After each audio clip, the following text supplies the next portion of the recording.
Hey, good day, everyone. This is Dalen, and I'm the founder and general manager at Curious Co. And today we have a special guest with us with our regular Working in UX Design webinar and podcast. So today we have Gideon Simons from Israel, and he grew up in Israel and has been based in Singapore for a while. So let me just do a short introduction about his work. Some of the very interesting things about Gideon is that he is part technologist and part psychologist. So Gideon specializes in designing experiences with emerging technologies such as AI, IoT, and automation, and brings over 15 years of experience of working in startups, corporates, and consulting, where he worked on a wide variety of products and projects ranging from Fintech all the way to e-learning. So we have Gideon here today, and I think one of the very interesting things about Gideon is that he actually studied computer science back in Israel, and but he ended up in the field of UX design, and today he's been the head of product and design in his last role as well. So we're going to speak to him about technology, and we're going to speak to him how UX is evolving as a career option for everyone, and how we as UX designers are going to be affected by the new technology and how we can work with these new emerging technologies that are coming up, such as AI tools, generative AI, such as all the other stuff that's going on out there in the commercial market. So Gideon, I'm glad to have you here on the show. Thank you, Dalen. Very glad to be here as well. Just for the record, I have a double major in psychology and computer sciences. Wow. Okay, so now I get the introduction, which is part technologist and part psychologist. So tell us a little bit more, like how do you see things differently as someone who is trained as a technologist and trained as a psychologist? Like how differently do you see the work in UX design? Wow, great question. I think one of the things when you finish your degree and you enter the workforce, you have to kind of like throw away almost a lot of the things that you learned and start kind of really learn how to build products.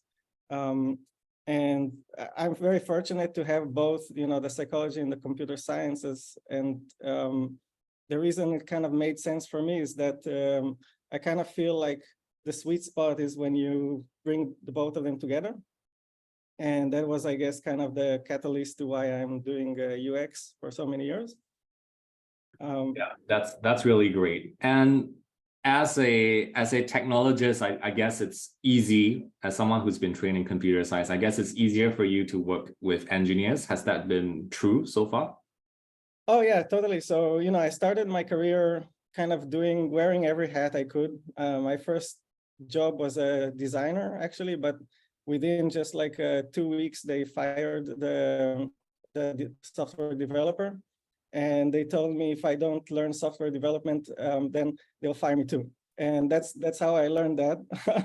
And so for kind of the first few years, I was actually building everything, designing, coding, product managing, and kind of doing everything possible in the companies I was working for. And so I can really emphasize with every possible person in the room when we have kind of a team meeting. Yeah. I know they have a term of someone like you in Silicon Valley. They call you a unicorn, right? Someone who can design, who can code, and can do product management, and then you can do psychology, right? I don't know what's rarer than a unicorn. Yeah, an Israeli unicorn in Singapore, maybe. Awesome. And tell us a little bit more. What brought you over here to Singapore? Like, the Israel tech scene is also equally as vibrant, and there's a lot of amazing and great products that are global, such as Skype, which is built by an Israeli team. WhatsApp, I believe WhatsApp as well. I mean, there's a lot of great Israeli innovation. So what brought you to Singapore? Yeah, totally. I mean, thanks for saying that. I'm a big fan of everything going on in Israel in terms of technology and things like that. With that said, when I started my career, my first job was in Singapore. And when I kind of went back to Israel to work, everybody thought I was like the cool guy who made it in Singapore overseas. And then that's how I got a few interesting projects off of that. And when I got back to working for projects in Singapore, everybody thought I was the cool guy from Israel who was doing amazing technologies there. So it's really kind of a point of view thing. I think both countries have a lot of interesting companies and a lot of talent and innovation happening. By the way, I've actually traveled to Israel myself several years ago as a backpacker, and I've actually visited what we call Startup Nation, right? So there's a very famous book called Startup Nation, and it was written around this country called Israel. And they were sharing all the amazing things about why Israeli is so, the people in Israel are so innovative. Yeah, what do you think? What do you think is the secret, like, of your country, like in terms of like being the second most venture funded in the world, right, after the United States? Great question. I may be not the best ambassador for Israeli tech, to be honest. But if I were to put my kind of point of view around it, it's really kind of like a machine that got built up over time. There's kind of like a lot of smart people kickstarted it with innovative companies and technologies and all that, and it just kind of blew up. You all of a sudden have a lot of really amazing talent who did the most complex algorithms in the world, and you have the best salespeople who went overseas and sold things. And so Israel just kind of started from a handful of innovation and then just kind of managed to organically grow into a powerhouse of talent. And that's the advantage there. You go there and you work with people with so much experience that it's mind-blowing. Yeah, that's really good. And talking about talent, let's get right into UX talent. You've been a product design leader for more than 15 years right now, and you've definitely seen how this profession of ours mature over the years. So I was just wondering, what's your view about UX design as a practice today, and what's your view about it being a practice in future? Oh, thanks for asking that, Dalen. And by the way, before I even start to talk about it, I mean, you are also like that. I think I'm really fortunate to have this conversation with you, and we've probably been in UX for the same amount of time and seen the industry grow. And to be honest, you've done so much to kind of grow the industry, and the contribution to the community is just commendable. Thank you so much. Yeah, and what I'm going to share is kind of like a mix of things that I've seen in my career from my lens. A lot of it happened in Singapore as well. Yeah, that's great. Yeah, but I think to kind of like really understand where we are today, it's good to look back a bit how UX kind of evolved over the years, if that's okay. Yeah, I think it's worth definitely looking at the past in order to imagine the future. Okay, so I'm going to start with a UX trivia question to see if people, hopefully you don't Google it or use ChatGPT to get the answer. But who coined the term UX, and at what year did this happen? You can answer in the chat, or That is a very tough one. I'm not sure if we actually had to learn UX history in school. Design school. It's not, yeah, I don't think there is a UX history course yet. But I think we have one answer almost right, Don Norman. Yeah, sounds like what I would answer as well. Don Norman is definitely actually, yeah, maybe the Xerox Corporation. That would be my guess, but someone there, like in the Xerox Corporation in the 1970s, I think. I think we have somebody from IBM and another Donald Norman in the 90s. Any other takes? Has somebody Googled it yet? I think thank you for responding, audience. And yeah, what would the answer be, So Gideon? the answer is, yeah, it's definitely Donald Norman. Kind of, he's the godfather and creator of a lot of the things that we know about UX these days. The term was coined in 1993, which is exactly 30 years ago from today. And the interesting thing about that is that during these days, UX, after he coined the term, and there was some UX stuff happening before that, just wasn't called that.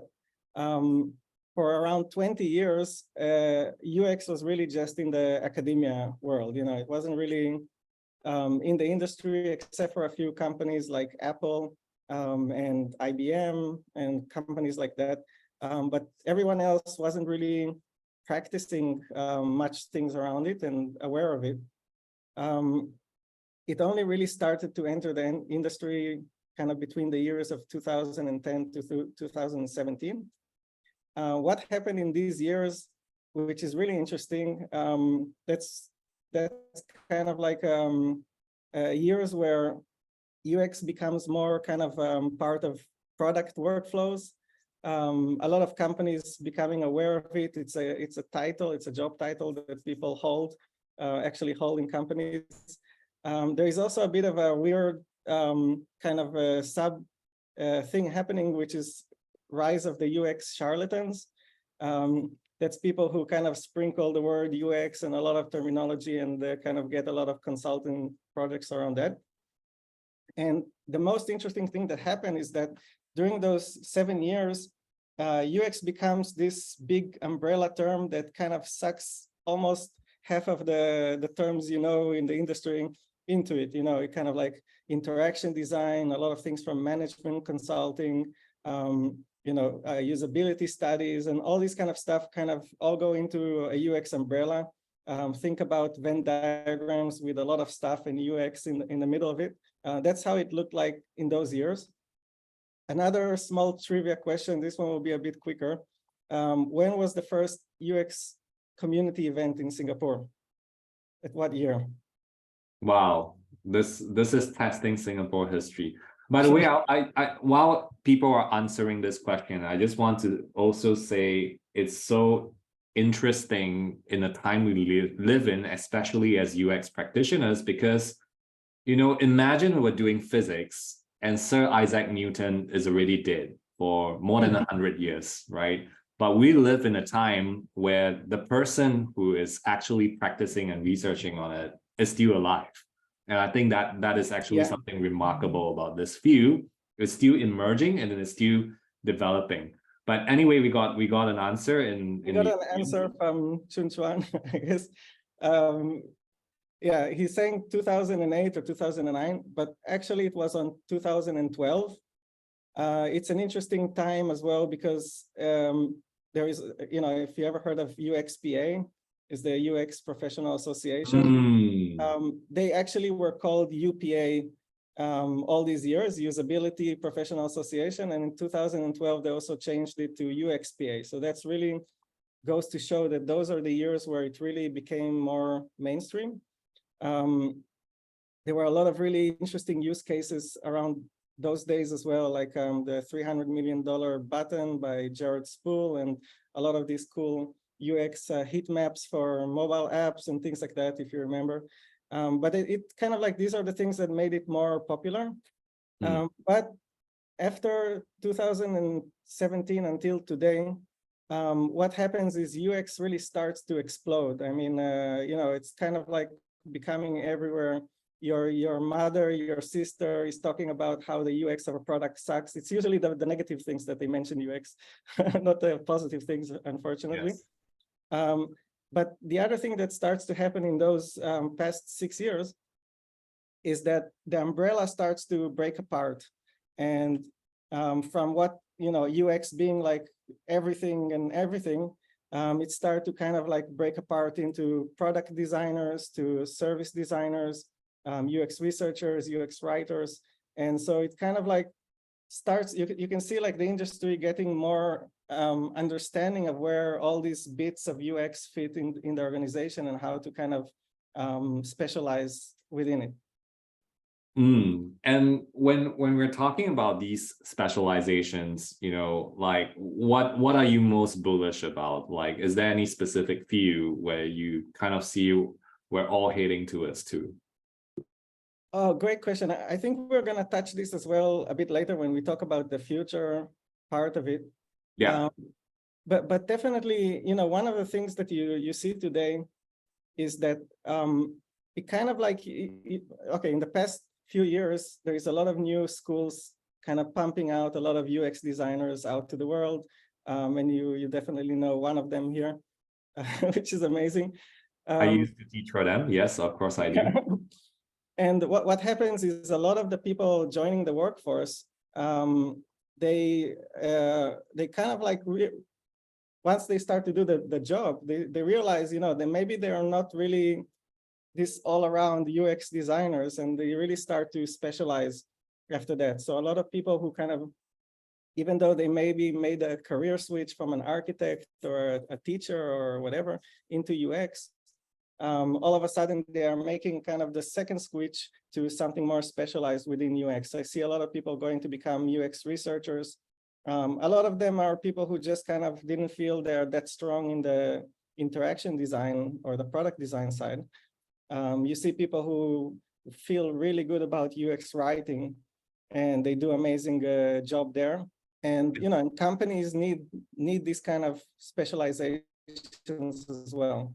And I think it's especially the great that bigger you one. mentioned that those specializations, Gideon, because honestly speaking, as an educator who has actually seen hundreds and hundreds of people go through our program, we don't advocate that all of them should become UX designers. In fact, for some of them, we believe that they would be much more suitable to become UX consultants, especially if they're good at talking and selling and facilitating, or become good researchers, especially if they have research backgrounds. So there are actually very specific specializations and we don't believe that all of them should necessarily fit into the mold of being a UX designer. Yeah.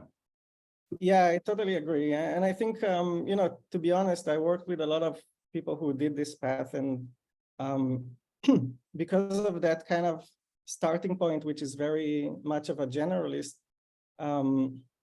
they get kind of this imposter syndrome. This has been a very hot subject for the past few years. And it's real, a lot of people are a bit scared of it.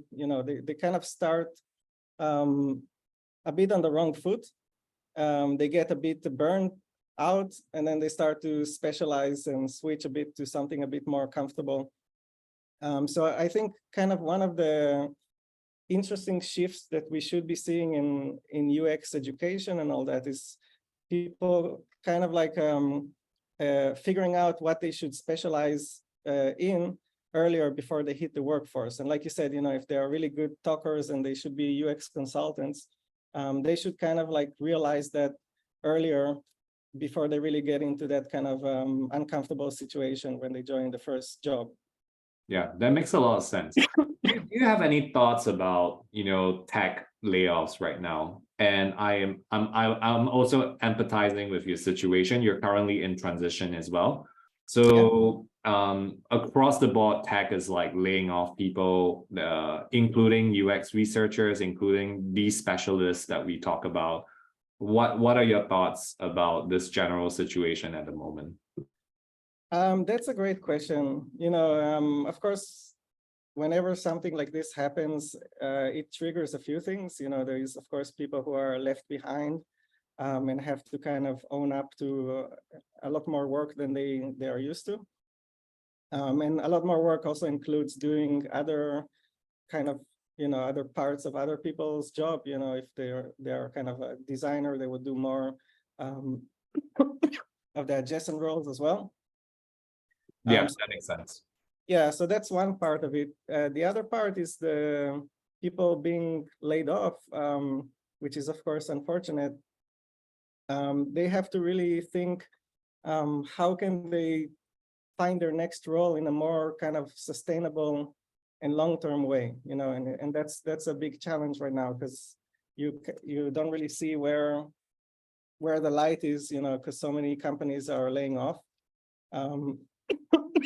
At the same time, you are competing against talent that comes from, Meta and a lot of companies like Google. Yeah, so you really have to strategize a lot more harder to find your best next role. Yeah, I think that makes a lot of sense. And when I see this as an educator, my heart goes out to everyone who has been affected by this layoff, but also at the same time, junior designers who are actually trying to get into the field, they'll experience like much tougher kind of situation, because there are less jobs out there and there are more talent out there. So there's kind of like an imbalance. But on the upside, I also see this as an opportunity, because I see companies becoming smarter about the kind of people they want to hire, the kind of products that they are building, and these companies are actually going to get stronger. And we're still seeing some companies doing hiring, right? Like agencies and consulting firms, for example, they're still continuing their hires. The traditional industries like the banks, they're still continuing their hires. So I'm very optimistic that industries are still transforming, and UX is definitely still much needed. And we now even have AI, right? Like that's coming into the scene. And I think before this chat, we briefly had a conversation about a very interesting plugin that we saw. I'm not sure if you're ready to talk about the future yet, but I think now would be a good time. Yeah, totally. I mean, the plugin you're talking about is a homegrown plugin by a Singaporean guy called Chen Mu. Yeah, that's right. Yeah, it's a Figma plugin. It just recently surfaced up on your social networks, if any of you seen it before. But basically it's a Figma plugin, and it kind of takes text as an input and generates wireframes in Figma. Yeah. Yeah, I did an experiment. I kind of asked him to generate a screen for an app for dog lovers. Gave it like a prompt. It can remind the user to walk the dog, and also offers tips about how to groom and train dogs. And yeah, like it's pretty cool. It just generated. So what from your perspective as a design leader, if I were to ask you to rate the AI in terms of generating a piece of wireframe, out of a score of 1 to 10, and 10 being the highest score, how will you rate the AI in doing the initial draft? I would give it a 2 right now. Sorry, Chenmu. But it is there. I don't think the right use of it is to take whatever it generates as the thing you're gonna bring to your stakeholders and to the users. It's really a way to kind of quickly generate and scaffold assets and ideas, so when you kind of like do this, and you can even iterate on the text input that you want, you'll have some kind of nice starting points and nice ideas to work with and do what should be the right design eventually. Yeah. Yeah. So I think that's cool, because to me, this is like only the beginning, right? And it's a very exciting beginning, even though you're giving it a 2 out of 10. I actually had an opportunity to speak to Chen Mu briefly, because we're going to invite him for one of our future sessions. Hope you guys will tune in when he comes on board and speaks about how he designed this plugin. But the plugin is called Wireframe Designer. And it's actually on the Figma community itself. So please feel free to check it out and just type the search term wireframe designer. And he told me specifically that it's a weekend project that he did. And so everything is meant to be very simple. And he's looking to make some improvements. So if that does happen, or if Adobe suddenly decides that tomorrow we're going to create a software that does exactly what Chemu's plugin does, and even way better, right? Adobe is actually doing a lot of things around generative AI. I just saw them release a software called Firefly. So yeah, what's going to happen to us as UX designers, Gideon? Wow, great question. And that's, I think that's the cool thing about this discussion is that, we're trying to predict the future. That seems very close. I don't think it's that close yet. But at the same time, we're just predicting it. We don't know whether that's going to happen in this way. My kind of belief is two things. One is those tools will get better, definitely, and will still be a tool that catalyzes better designs. It's shouldn't be the one that creates the end results anytime soon. Maybe in the distant future, yes, but for now, you still need kind of to massage it or adjust it into the form that you want it to be. But you use it to kind of scaffold and generate, some ideas and starting points. Yeah, I think you raised a really good point, because the machine doesn't replace the necessary problem solving skills and critical thinking skills we have as UX designers, right? So Yeah. even you rated it 2 out of 10. Yes, it gives some suggestive kind of like wireframes, but in terms of craftsmanship, in terms of thinking through every single pixel, I think it still needs a human being, at least for a good number of years, right? Yeah. On the other hand, let's kind of like remove the AI from the equation for a while. I just spoke to one of my ex-colleagues, who is probably one of the most amazing designers I work with. And at the company we worked at, he came up with such an amazing design system, and a very good polished set of Figma components, and screens and everything. So, and he did it in such a good and efficient way. There is a very clear kind of hierarchy in terms of components. There is a very clear understanding of what you should use when, more or less. And what happened with that team is basically now a lot of people who are not the UX designers are actually coming up with the screens for the product. And that includes product managers, sometimes the sales team when they're going to customers and pitching things to them. And they're just basically taking this really efficient set of building blocks and kind of mixing and matching it together. It works really well because there is a very clear convention there. There is boundaries, there is a language, there's consistency. And what brings the more interesting question here is, do we really need the UX designers to kind of like push and move buttons around and add another text field and all that? Is that really the big value that they have in the future? And that's something to think about. Yeah, that's a really good point. And it sounds like an amazing design system. I had the opportunity to product manage a design system at one point in my career. And I was just wondering, like having product managers, having business owners, or even marketing people do some of these wireframes themselves.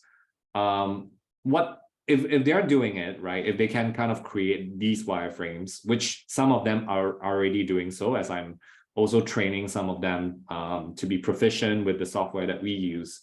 What do you see the role of UX designers being, especially in a larger organization, right? Like what role should they play? So that's a really good question. Before we go in there, I'll add as well that aside of design systems working this way, and aside of AI generating stuff for you these days, there are a lot of kind of low code or no code tools out there, which allow any kind of business user as well to create screens and actually even push them live as a product. And it just kind of like makes basically makes the future a lot more uncertain for answering that question for designers. Is that really the value that they add? Should they be the ones kind of changing the color of a button or things like that? Is that, have you gone through the whole Curious Core course just to do that? Or is there something added value that you can bring to the table? What's going to happen in the future, that's my kind of prediction, is that anyone who is kind of like a generalist is going to be spoiled with so many tools to empower their work. Even like ChatGPT, that you can generate a UX research discussion guide, for example. I tried that and gave amazing results. So if I'm like the generalist of the future, if I'm, let's say, a product manager, I may be able to do almost all of what I need without designers, without developers, which is even better than not having designers, of course. And what am I going to need UX designers for? And that's kind of the question that you ask. So what I kind of predict for, yeah, people are bringing up some really good examples of no-code and low-code platforms.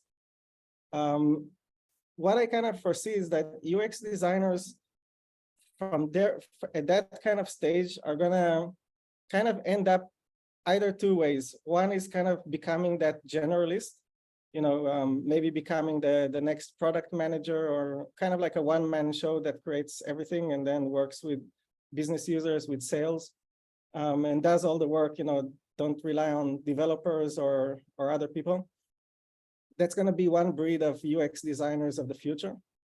And the other breed of UX designers of the future are specialists that kind of find a niche for themselves that AI doesn't do very well yet.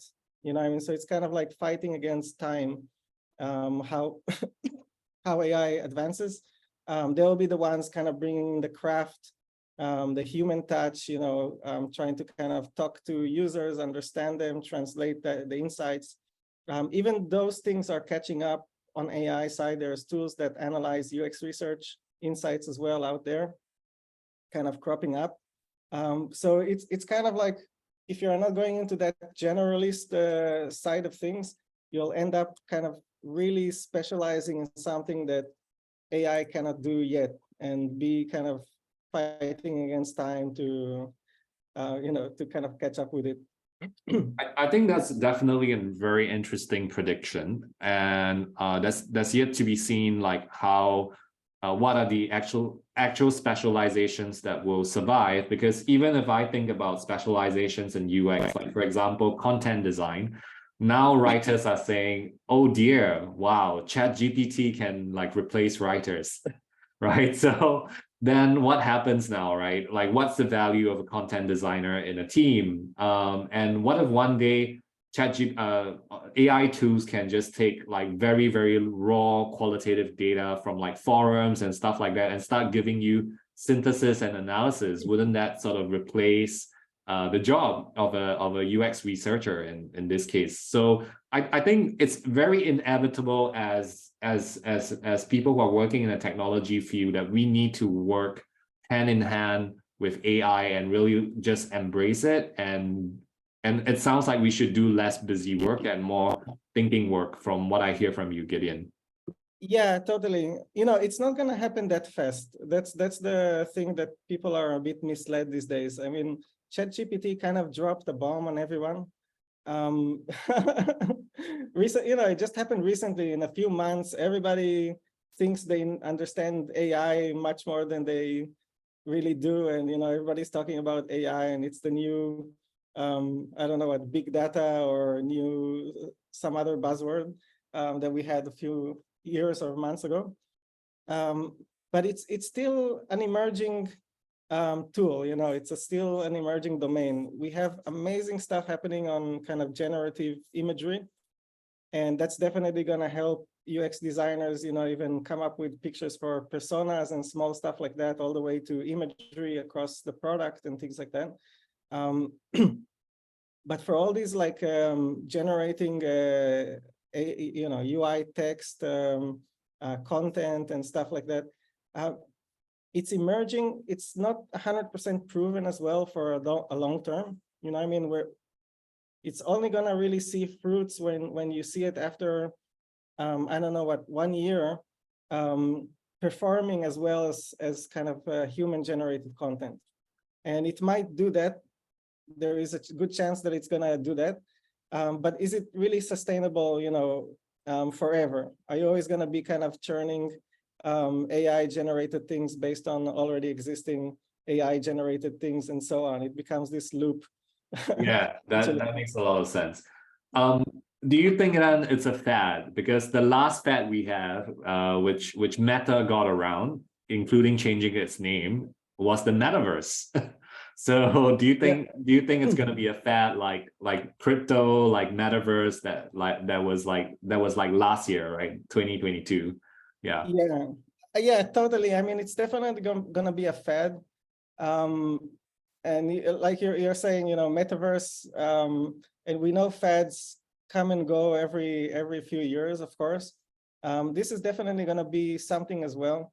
One thing that you learn over time is that, you know, if you look back maybe 5 years ago, AI was also a pretty strong buzzword. There was kind of like a time that it was really exciting and everybody was looking forward and thinking how to design with AI as well as a UX practitioner and things like that. But these days, it's very kind of mainstream. You know, I don't know, your refrigerator uses AI to determine the heat, you have voice assistants everywhere. AI is pretty much embedded in a lot of products that we have day to day. And I think that's a lot of this is going to happen to things like the generative AI, you know, ChatGPT, just going to be there as part of your day to day in the way that we kind of normalized it to be. You know, it kind of like organically falls in the right place eventually. And Gideon, I think you raised a good point, right? We've been talking so far about AI competing with us as designers, as product people, but we haven't really talked about the reality that now AI is integrated into a lot of software, into a lot of hardware. So how do you think like that changes the paradigm as a designer, right? Now we got to design for new types of interfaces, new types of interactions. Yeah, what's your take on that? Yeah, totally. A very valid question, Dalen. I think this is one of the things that, especially people like you who run a design, you know, UX school, you have to really think what are the skills that UX designers need to kind of stay resilient, to know how to work with these technologies as well, to design with them. And I think there are things that aren't really taught yet in schools that need to start to kind of come into place. A lot of it is going to be just using these new tools, you know, like ChatGPT and stuff like that. That's the easy, low-hanging fruits. But to really understand how to design with AI, I think there is a few things that I would look at. One of them is prompt engineering. That's a very kind of emerging skill that people need to know. If anybody familiar with prompt engineering, that's a very new term to me. So if I get you correctly, it's PROMPT engineering, you said. Right. Yeah. Prompt engineering is basically how you ask AI questions. You know, it's kind of like, let's say you put in something in ChatGPT and you say, can you write me a discussion guide for UX research for so and so and so? It's going to spit out a certain result for you. And it may not be the best thing that you're looking for, but if you just change a bit the text to something else, you add a few more interesting things. Yeah, exactly, the AI whisperer. So if you add like, and I wanted to kind of ask about so-and-so feature, and I wanted to ask another thing and give me another thing about this feature, and I want to understand people's sentiment for that. ChatGPT is going to give you another result that's different and more relevant to you. And that's really what prompt engineering is. It's kind of knowing how to prompt the AI in the best way. You know, it's going to be useful for generating images, text, wireframes using Chenmu's amazing plugin version 7, and everything. So that's a skill I think people start to need to learn. And there is some secret sauces. It's a lot about trial and error. But I think definitely people can actually teach it and teach some secrets of what works and what doesn't work. Yeah, I fully agree. I think in preparation for this particular interview, I actually went to play with Leonardo.ai, which is a competitor to Midjourney. And I was spending like a good couple of hours trying to figure out how to generate, right, the best image. And initially it was kind of weird. They generate alien, very odd looking skin and stuff like that. But eventually I got it, and a lot of it is about the data set that you prompt inside and the kind of images that is being prompted in order for the AI to recognize, right, including like the quality of the images and stuff like that. So for example, being able to prompt like very high quality photos from like fashion shoots and stuff, it increases the quality of the output that it generates, which is what AI is about, right? The output is very dependent on the input itself. Yeah. Yeah, and exactly like what you said, you really have to a bit kind of reverse engineer in your brain how it actually does it and test it out, you know. So imagine you learn this as a skill earlier, you can save a lot of hours and do really cool work later on. Yeah, that's amazing. Yeah. And I think there were other areas as well, right? Like you briefly mentioned about voice assistants, right? So voice assistants are going to be AI powered. Are we going to look at more voice related UX type of work emerging? I already started seeing a little bit of that on Shopee, you know, like voice search and stuff like that. But what's your take? Are we going to experience more voice related experiences? Yeah, totally. And I think the difference in how we design moving forward, not only for voice, but also for, you know, the actual chatbots, eventually they do pretty much the same thing. It's just one is with the text and the other with the voice. Is that designers need to really think how to design, let's call it like personalities instead of chat scripts. You know, I mean, until now, when we design for a chatbot, we really look at it in a very sequential kind of logic. You know, I enter a chatbot for a bank and I want to get something, and then the chatbot is just trying to figure out whether I want to look at the loans or I don't know, the new credit card, and then kind of fish that thing and then move on to the next part of the chat. So it's very kind of script-based design and very logical kind of step points. But when you look at how AI like ChatGPT is moving on, AI is not so much going to follow a specific script. Instead, they become like an expert in a certain domain, and you can kind of chat with it more naturally. And so as a designer, you really need to kind of design what this new, let's say, chatbot or voice assistant is an expert at, and what's their personality like, and how they should respond to you, and how quickly should they get you to the result that you need, versus how, you know, things like that. And you wouldn't really think about how to kind of design a script, a very set script. It's more like designing kind of the body of knowledge that it should have, and things around that. Yeah. So I think that's quite dependent on the AI modeling. I'm not an expert in this field, but I understand there are different types of models that generate different types of responses for even for something as simple as chatbots. So what should designers do, right? Like right now we're looking at an emergence of multiple technologies, multiple interaction touch points. As designers, other than doing our jobs of what we're already doing, like going to Figma and doing what we do, or doing user research, what else should we be doing as designers in order to be like proactive about this type of change? So my best advice is to find your friend in your circles that's a data scientist and buy him or her a coffee and start picking their brains to understand, you know, how AI works. You know, I think that's the most fundamental thing that I think would be give you the best ROI for coffee, for a cost of a coffee cup. You know, you can take them to Toastbox and it's just like $2 and you get a lot of that's value. good advice.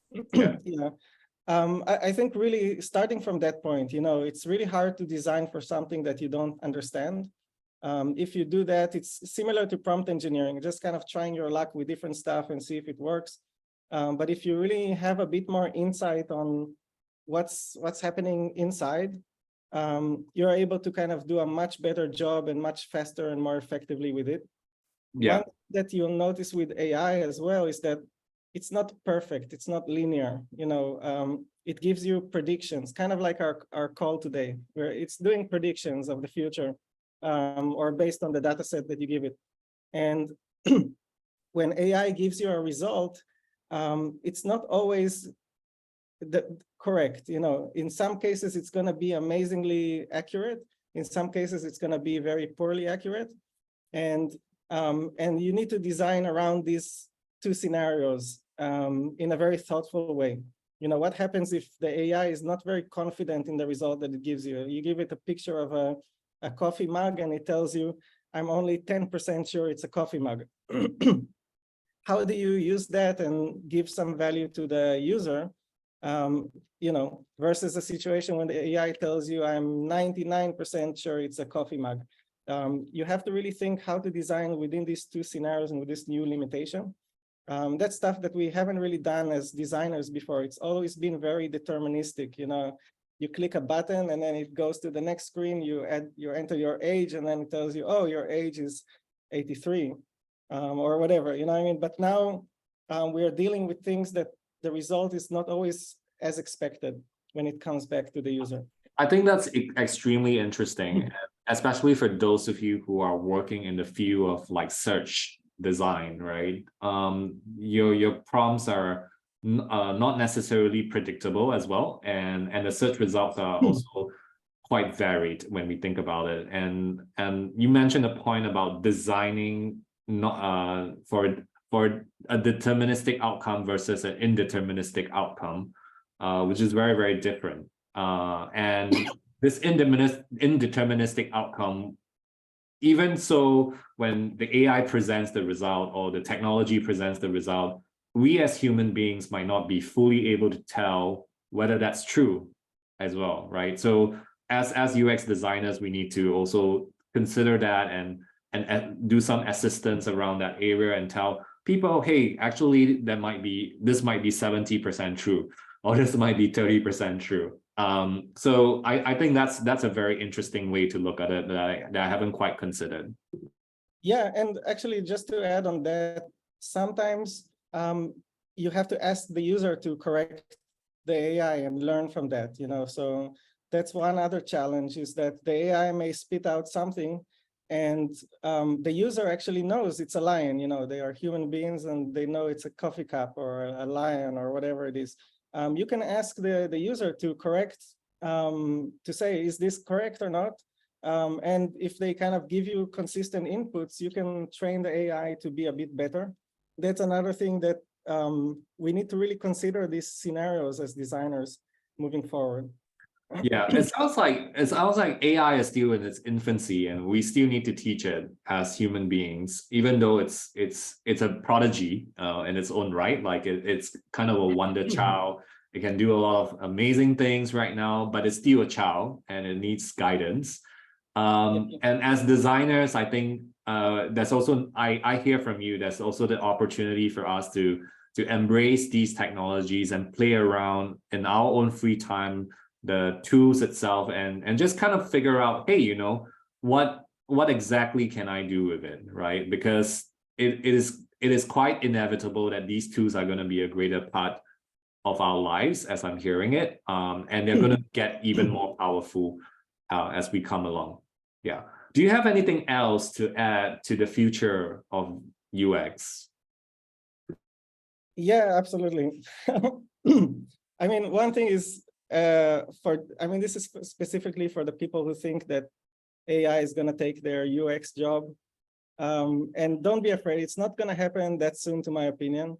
One of the main reasons is we give ourselves too much credit. Think about it, Dalen. If you were the next Elon Musk or Steve Jobs AI entrepreneur, are you going to build a tool for UX designers, or are you going to solve a much bigger problem, like oil and gas or health, social need, things like that? Do we really deserve better tools compared to other things in the world? That's one question you should ask yourself. So if there is going to be investment in empowering UX designers and all that, it's probably going to come from within a small community. People like Chen Mu, who is doing a really kind of good job for the community. It will be a handful of companies that may not get amazing amount of funding just to do that. And like you said at the beginning, Dylan, is like companies like Figma will probably start kind of absorbing all of the good stuff from outside and bringing it in-house. And that's where the innovation is going to really blow up, and become more mainstream. But I wouldn't worry about, such a big disruption in our work, just kind of like better empowerment. And I think people will start organically to learn how to empower their work with these new tools. And organically find kind of the human touch element that they bring into the table and their place within it. So that's really the main kind of statement I would like to say. And thank you for making that statement, Gideon, because that's a very assuring point of view. And I think it's also very logical, because why would anyone else want to disrupt the industry for just the sake of disrupting an industry? And even today, or recently, Elon Musk announced that he's actually dabbling with the idea of creating his own AI startup, and it's going to be called Truth GPT, so that people can tell whether something is the truth that's being AI generated itself. So I think there's so many world problems like global warming, fake news that's worth paying attention to, crimes, for example, or poverty. So I think tools that disrupt the design industry, as you said, is going to remain to a handful of people who are interested about the industry, and most likely is going to be developed to help us with our work rather than to replace us. Awesome. So were there any other points of view that you like to bring into today's conversation? Because I think at the start we spoke about the history of UX, and then we talk about some of its futures. We talk about a trend, which is AI, as well as some other elements of what the future of UX and its practice is going to be like as designers being affected by it. Are there any additional things you'd like to add to the conversation? Not so much additional things, but I think maybe we can shout out a bit on some tools that are emerging, and also I think would be interesting later on to see if people from the participants from the audience have kind of a wish list of a UX tool that uses AI and makes their job much better. But I'll start with some of the things that I've seen. So there are tools that, very simple things like generate color palettes using AI, font pairing, which is an interesting one, always a headache, unless you are good at typography. Worry-free generated photos. This is an interesting one because, Mid-Journey and things like that, you're still not sure if you can use it because of copyright issues. So there are tools that are, Firefly by Adobe is another one. So tools that are emerging where you can kind of use the generated imagery a bit more worry-free. We talked about text to wireframes by our Singaporean guy. There is another Singaporean company called Pebbly, which actually you put up photos of products and it generates the background. So you'll see like your lipstick on the Alps or something cool like that on the beach. That's a Singaporean startup from ex-colleague of mine called Alfred. Nice. Partner, yeah. There is tools that analyze UX research data, like I mentioned. There is tools that take screenshots and then create design assets in Figma for it, so you can just start using them.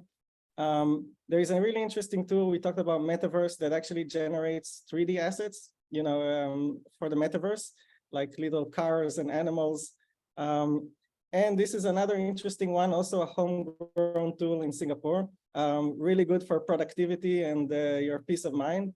It's a tool that generates your performance review as a team member based on your Slack messages. That's so amazing. Yeah, I would love that. And Gideon, before you move on with more tools, we're going to compile a list, right? So if you're able to, I'm going to get that list from you. And for those of you who are subscribers to our newsletter, you're going to get a copy of that list. And we're also going to put it on our YouTube channel. So do remember to subscribe to our YouTube channel as well. Yeah, were there anything else that sort of like caught your attention?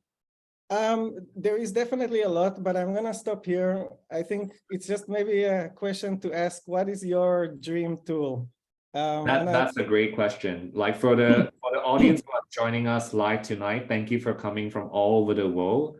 We have people from Singapore, India, Japan, Australia, and wondering what other countries, because not all of you are speaking, and Malaysia, of course. Some of my students are there. So yeah, what is your wish list? What is your desired tool if we are going to design an AI tool around it as UX designers?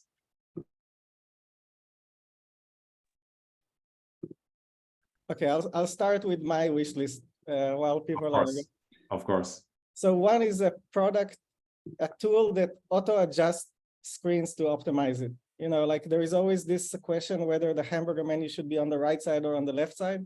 Let the tool kind of test it out on different audiences, measure the performance and adjust it automatically so the UX designers can do more important work. That's one. The other one is, this is dear to my heart, something that sees whether everything is on brand in the product. You know, if you kind of create a new screen with new text copy, is it using your tone of voice, your design language, your brand language? That would be a really cool auditing tool, not a generating tool, to my opinion. Those are really good ones. I think that as designers, there are so many things we're irritated about. How when we do design, like, you know, certain things are not good enough or not polished enough, or we just need input that comes more easily. So yeah, that's definitely those ideas. I don't see any from the audience right now, maybe because it's in the evening in Singapore, everyone's a little tired. But yeah, I think everyone's saying that's really cool, Gideon. Those tools it would be nice that if those tools exist. Okay, hope to hear some ideas when you guys... And it sounds like you're quite open. You're as someone, you're quite open to chatting about topics like these. So what's the best way people can reach out to you? And are you like open to mentoring and coffee? You know, what's your take? Oh yeah, 100%. I'm on LinkedIn. So I think that would be the best way to reach me these days. Okay. You can find me as Gideon Simons. Okay. Yeah. So for those of you who are listening in and you don't have a visual prompt, it's Gideon Simons, Gideon Simons, and you can find him on LinkedIn. He's open to chatting with you if you're interested in technology. And of course, like he is also someone who would like to give back to the design industry. And Gideon, are you open to mentoring people as well? Yeah, totally. I'm actually mentoring a few people and 2 companies right now as well. Awesome. Yeah. And yeah, I think Gideon is someone I met that actually has a very unique mix of the technology side and the UX design side. So it'll be very interesting, especially for those of you who have very similar backgrounds, either from psychology or from computer science. Maybe you want to have a chat with Gideon in detail about how you want to grow your career as well. And with that, I think we've had a very fruitful conversation today, and we've discussed so much, mainly centered around AI, but also around the implications of AI and how we should work together with AI as designers and be considerate about the kind of output that AI generates, because someone needs to think about the interaction and the experience around voice, around chat, for example, and this is not something that's usually considered when we're designing very static and predictable type of outcomes in this case. So it's been a wonderful conversation tonight, Gideon, and we're looking forward to having more conversations with you in future. Same here. Thank you so much, Dylan, for having me. Thank you, Gideon. And thank you everyone for attending. And we shall catch you in next month's Working in UX Design. Ciao. Okay, I've stopped the live stream. And I think I'm going to stop recording.